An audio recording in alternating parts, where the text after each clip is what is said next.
À chaque fois, c'est la même histoire, la même excitation et le même plaisir de se revoir.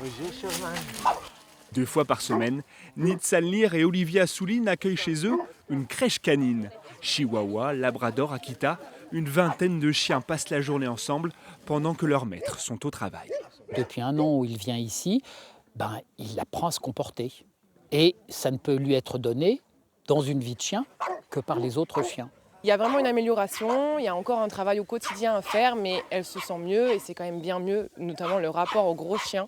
Ça, c'est le gros point, vraiment, en balade, etc. J'ai plus d'appréhension, ça se passe vraiment mieux.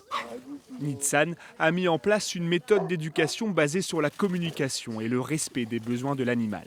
Il n'existe pas de recette miracle, chaque chien apprend à son rythme. D'ailleurs, ici, on ne parle pas de dressage, mais de coopération. On met des cadres. Dans ce cadre, on donne beaucoup de la liberté de pouvoir de choix. Je ne cherche pas de dominance, je ne cherche pas d'obéissance. Tous les chiens ici, ils n'obéissent pas du tout, mais ils coopèrent tous.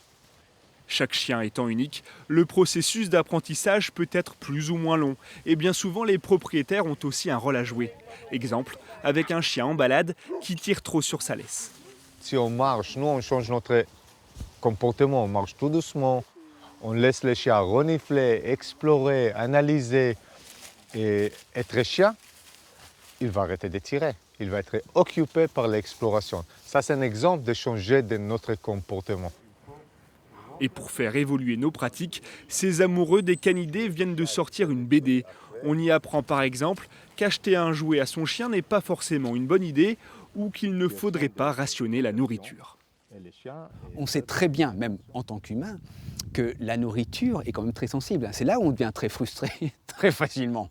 D'accord ? Et la frustration, pour n'importe quel être vivant, est généralement le début de tous les problèmes comportementaux. Une piqûre de rappel en images pour changer la perception que l'on a des chiens et enfin mieux comprendre le meilleur ami de l'homme.